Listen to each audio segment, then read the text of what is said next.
Igloos stay warm.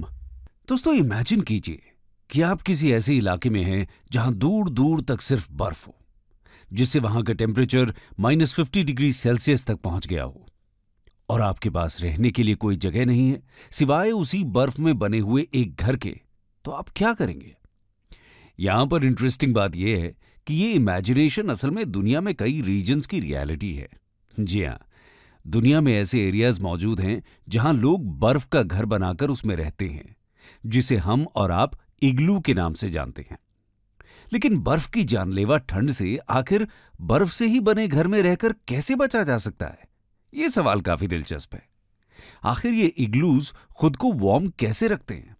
इन सवालों के जवाब समझना इसलिए भी जरूरी है क्योंकि आज भी आर्कटिक रीजन के कई कंट्रीज में बहुत सी नेटिव कम्युनिटीज लाखों की संख्या में ऐसे ही घरों में रहती हैं। आज की इस वीडियो में हम जानेंगे कि आखिर इग्लू होता क्या है, उसके इतिहास को भी थोड़ा समझेंगे और साथ ही जानेंगे कि इग्लू बनता कैसे है, वो खुद को गर्म कैसे रखता है और ऐसे बर्फीले घरों की इंपॉर्टेंस क्या है। अगर बात करें इग्लूज के शाब्दिक अर्थ की, तो दोस्तों ये इन्यूइट भाषा का शब्द है जिसका मतलब सिंपली हाउस या घर होता है। इग्लू स्नो या बर्फ की हेल्प से बनाया गया एक टूम शेप्ड स्ट्रक्चर होता है जिसमें 0 से कई डिग्रीज कम टेम्परेचर तक के एनवायरनमेंट में भी इजीली सर्वाइव किया जा सकता है। आइए इग्लू के इतिहास पर एक नजर डालते हैं। हिस्ट्री ऑफ इग्लू। दोस्तों इतिहास के पन्ने इग्लू के ओरिजिन की दास्तां बयां करने में असमर्थ नजर आते हैं।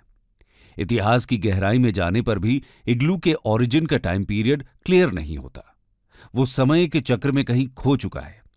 लेकिन इस बात के प्रमाण जरूर मिलते हैं कि इग्लूज को 100 वर्षों से अधिक समय से इन्यूइट लोग बनाते आ रहे हैं। इन्यूइट बेसिकली आर्कटिक सब आर्कटिक रीजन के बर्फीले इलाकों में पाई जाने वाली इंडिजिनस ग्रुप ऑफ कम्युनिटीज को कहते हैं।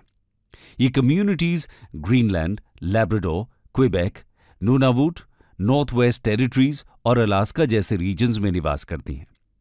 इन्यूइट्स तो एक लंबे समय से इग्लूज का निर्माण करके इसमें रह रहे थे, लेकिन दुनिया के सामने इग्लू की पहली तस्वीर 16th सेंचुरी में आई। इसका क्रेडिट दिया जाता है मार्टिन फॉर्बिशर को। 1576 में मार्टिन के एक्सपेडिशंस जब नॉर्थ वेस्ट पैसेज के बैफिन आइलैंड पर उतरे, तब उन्होंने पहली बार इन्यूइट के इग्लू विलेज को देखा। तब दुनिया ने जाना कि बर्फ के घरों में रहकर भी सरवाइव किया जा सकता है। यहां आपको बता दें कि मार्टिन एक इंग्लिश सीमैन थे जो कि एक नई दुनिया की खोज में नॉर्थ वेस्ट पैसेज की यात्रा पर निकले थे। इन्होंने ही पूरी दुनिया को इग्लू से इंट्रोड्यूस करवाया। हिस्ट्री से ही एक रेफरेंस ये भी मिलता है कि पूरे आर्कटिक रीजन के बर्फीले इलाकों में रहने वाला हर इंसान तब तक इसी इग्लू में रहा करता था जब तक कि मॉडर्न यूरोपियन स्टाइल घर यहां इंट्रोड्यूस नहीं हुए। वैसे तो इग्लू को आर्कटिक रीजन में पाई जाने वाली सभी इंडिजिनस कम्युनिटीज से रिलेट करके देखा जाता है, लेकिन ट्रेडिशनली देखा जाए तो इसका सबसे पहला इस्तेमाल कनाडा यानी सेंट्रल आर्कटिक कानाक एरिया और ग्रीनलैंड की इन्यूइट कम्युनिटी द्वारा माना जाता है। यानी इग्लू का एंशिएंट ट्रेडिशन इन्हीं दो जगहों पर माना गया है। ऐसा इसलिए क्योंकि बाकी आर्कटिक रीजन के इन्यूइट इग्लू बनाने की जगह बर्फ का इस्तेमाल होम इंसुलेशन में किया करते थे। यानी कि पहले वो लोग घर बनाते थे और फिर उसे इंसुलेट करने के लिए स्नो का इस्तेमाल करते थे। वो अपना घर बनाने के लिए व्हेल बोन्स और हाइड्स यानी व्हेल की हड्डियों और उसकी खाल का इस्तेमाल करते थे। इग्लू के इतिहास में झांकने के बाद चलिए अब जान लेते हैं कि आखिर ये इग्लू बनाए कैसे जाते हैं। कंस्ट्रक्शन ऑफ एन इग्लू। दोस्तों इग्लू के स्ट्रक्चर को समझने के लिए उसके कंस्ट्रक्शन को समझना होगा। किसी भी इग्लू को तैयार करने के लिए स्नोफॉल से इकट्ठा की हुई बर्फ को सबसे पहले ब्लॉक्स में कन्वर्ट किया जाता है और फिर इनकी सहायता से ही पूरे स्ट्रक्चर का निर्माण किया जाता है। स्नो में एयर की प्रेजेंस वाटर के कंपैरिजन में ज्यादा होती है, इसीलिए ऐसी बर्फ को कंप्रेस करके उनके ब्लॉक्स बना लिए जाते हैं। फिर उन्हीं ब्लॉक्स को जोड़कर एक गुंबद की आकृति तैयार की जाती है। इग्लू को इस तरह एक टूम या गुंबद का शेप देने के बाद ऊपर की तरफ एक वेंटिलेशन होल किया जाता है ताकि इग्लू के अंदर ह्यूमिडिटी न हो। साथ ही इग्लू का एंट्री गेट बनाते समय इस बात का ध्यान रखा जाता है कि एंट्री ग्राउंड लेवल से थोड़ा नीचे से हो। इसके पीछे का लॉजिक ये है कि अगर इग्लू का दरवाजा आम घरों की तरह होगा तो अंदर की गर्म हवा बाहर निकल जाएगी और इग्लू का टेम्परेचर मेंटेन नहीं हो पाएगा। इसीलिए इनके एंट्री गेट में थोड़ी ज्यादा डेप्थ होती है। ये तो बात हुई इग्लू के कंस्ट्रक्शन की। आइए अब एक इग्लू के गर्म रहने के पीछे की साइंस को समझ लेते हैं। How igloos stay warm. दोस्तों, एक इग्लू को बनाने में फिजिक्स के कई कॉन्सेप्ट्स का इस्तेमाल होता है, जैसे कि वेंटिलेशन के लिए प्रेशर डिफरेंस, हीट को बाहर जाने से रोकने के लिए इंसुलेशन और इग्लू के अंदर के एनवायरनमेंट को गर्म रखने के लिए हीट ट्रांसफर। लेकिन इग्लू के विषय में सबसे ज्यादा जिज्ञासा उसके गर्म रहने के कारण को समझने की ही रहती है। तो आपको बता दें कि इग्लू खुद को गर्म रखने के लिए उसमें रहने वाले ह्यूमंस की बॉडी से ही हीट लेता है। अब आप सोच रहे होंगे कि ऐसा कैसे? तो दोस्तों, यहां पर हीट ट्रांसफर का कॉन्सेप्ट इन्वॉल्व होता है। दरअसल हीट एक तरह की एनर्जी होती है जो हमेशा हाई से लो की तरफ ट्रैवल करती है, यानी ज्यादा गर्म से ठंडे की तरफ। और ये एनर्जी या फिर हीट ट्रांसफर 3 फॉर्म्स में हो सकता है: कंडक्शन, कन्वेक्शन और रेडिएशन। कंडक्शन के जरिए हीट ट्रांसफर सॉलिड बॉडीज में होता है। जो सॉलिड बॉडी हीट के लिए रेगुलेटर का काम करती है, उनमें हीट कंडक्शन के थ्रू ट्रांसफर होती है। इस प्रोसेस में बॉडी के मॉलिक्यूल्स एक दूसरे से टकराकर हीट या एनर्जी को आगे ट्रांसफर करते हैं।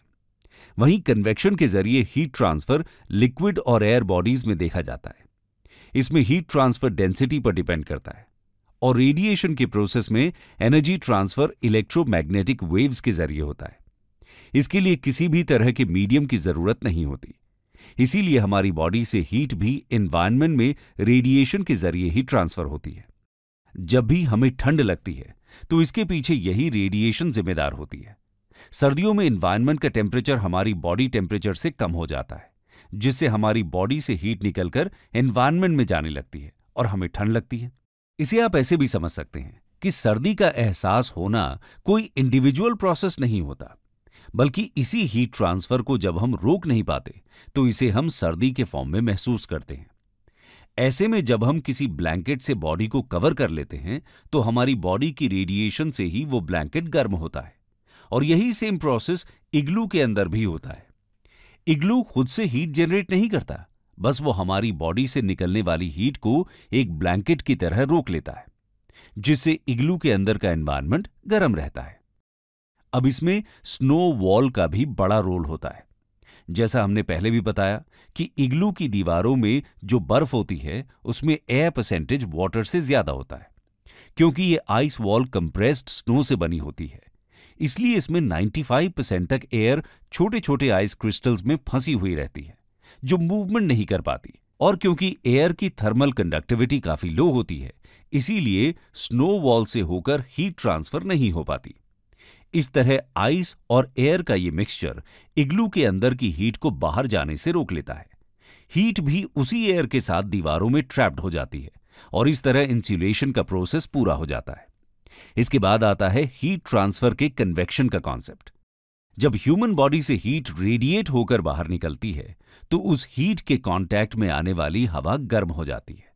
अब जैसा कि हम सभी जानते हैं कि हवा जब गर्म होती है तो वो हल्की होकर ऊपर उठने लगती है।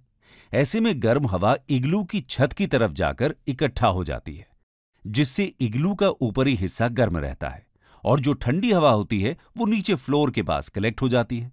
यहां ध्यान देने वाली बात यह है कि इग्लू में सोने के लिए जो जगह डिसाइड होती है वो ऊपर की तरफ होती है, जहां गर्म हवा इकट्ठी रहती है। वहीं नीचे फर्श पर खाना बनाने और बर्तन रखने जैसे काम किए जाते हैं। इग्लू की छत पर वेंटिलेशन के लिए एक होल होता है, जिसकी मदद से गर्म हवा धीरे धीरे बाहर निकलती रहती है। इससे इग्लू के अंदर एक प्रेशर डिफरेंस क्रिएट होता है। इसी प्रेशर डिफरेंस से ठंडी हवा इग्लू के अंदर एंटर करती है और फिर वो धीरे धीरे बॉडी की रेडिएशन से गर्म होकर ऊपर उठती है। और फिर यही प्रोसेस एक साइकिल का रूप ले लेता है, जिससे ऑक्सीजन और हीट दोनों ही इग्लू के अंदर मेंटेन रहती हैं। लेकिन एक इग्लू कितनी हीट मेंटेन कर सकता है, यानी उसके अंदर का एनवायरनमेंट कैसा होता है, आइए ये भी जान लेते हैं। How much temperature an igloo can maintain. दोस्तों, एक इग्लू के अंदर जो एवरेज टेम्परेचर मेंटेन किया जा सकता है वो 16 डिग्री सेल्सियस के आसपास होता है। लेकिन अगर थोड़ा और डेप्थ में बात करें तो इग्लू में ऊपर सोने वाली जगह का टेम्परेचर बॉडी टेम्परेचर के बराबर होता है। वहीं आइस वॉल के पास का टेम्परेचर 1 डिग्री सेल्सियस तक मेंटेन रहता है, जिससे बर्फ पिघलती नहीं है। इसीलिए आज भी बहुत ठंडी जगहों पर कुछ खास जनजातियों के लोग इग्लू के सहारे ही सर्दियां बिताते हैं। ऐसे लोगों को एस्किमो के नाम से जाना जाता है। एस्किमो सुनने में एक अजीब सा शब्द लगता है। ये बेसिकली मंगोलियन होते हैं जो बर्फीले इलाकों में पाए जाने वाले एनिमल्स का शिकार करके अपना गुजारा करते हैं। Multiculturalism and human rights program at the department of Canadian heritage project की एक स्टडी के अकॉर्डिंग 2017 में सिर्फ कनाडा में ही 68,400 इन्यूइट पाए जाने की आशंका जताई गई थी। इसी स्टडी में उनकी बढ़ती हुई पॉपुलेशन का भी जिक्र मिलता है, क्योंकि 1996 के सेंसस ऑफ कनाडा के अकॉर्डिंग इनकी पॉपुलेशन 41,080 थी। यानी पिछले करीब 20 सालों में 50% से ज्यादा की पॉपुलेशन ग्रोथ देखने को मिली है। और इस पॉपुलेशन का एक बड़ा हिस्सा आज भी इग्लूज में ही निवास करता है। कंक्लूजन: इस तरह से देखें तो बर्फ ही बर्फ में जिंदा रहने के लिए हमारी मदद करती है, क्योंकि इग्लू एक ऐसी रिच साइंटिफिक इंजीनियरिंग है जो नेचर को बिना नुकसान पहुंचाए फ्रीजिंग टेम्परेचर में सरवाइव करने में मदद करती है। और आज भी हजारों लोग इसी इग्लू के सहारे अपनी ही बॉडी टेम्परेचर की मदद से उसे गर्म कर सरवाइव करते हैं और आर्कटिक की जानलेवा सर्दी को झेल पाते हैं।